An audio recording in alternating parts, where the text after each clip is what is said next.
activités dans lesquelles les pays de Paul Kagame est accusé de soutenir le M23. Les Congolais ne cessent d'apporter leur soutien à l'armée congolaise. Beaucoup vont jusqu'à souhaiter la rupture des relations diplomatiques entre les deux États, chose que les chercheurs en relations internationales déconseillent.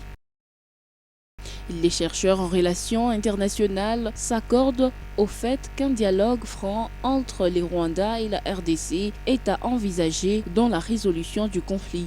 L'objectif reste la préservation des acquis. Quand on rend les relations, ce n'est pas aussi facile de les rétablir et surtout en arrivant au niveau de les élever et en échangeant les missions diplomatiques, c'est-à-dire en nommant des ambassadeurs. Et si la République démocratique du Congo se sent lésée totalement dans ses droits, autant que le gouvernement congolais l'a déclaré, elle a toutes les options possibles, surtout même l'option guerrière.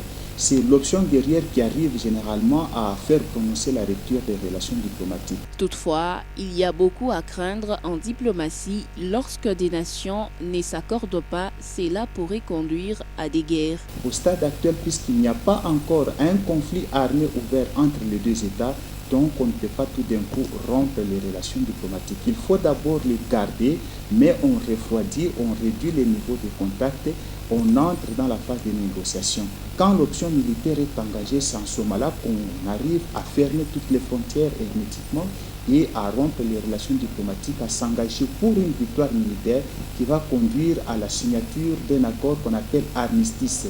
Du côté congolais, la porte du dialogue est déjà ouverte, surtout avec la médiation de l'Angola. La sous-région et d'autres organisations internationales encouragent les deux nations à privilégier plus la paix et la stabilité pour espérer un développement.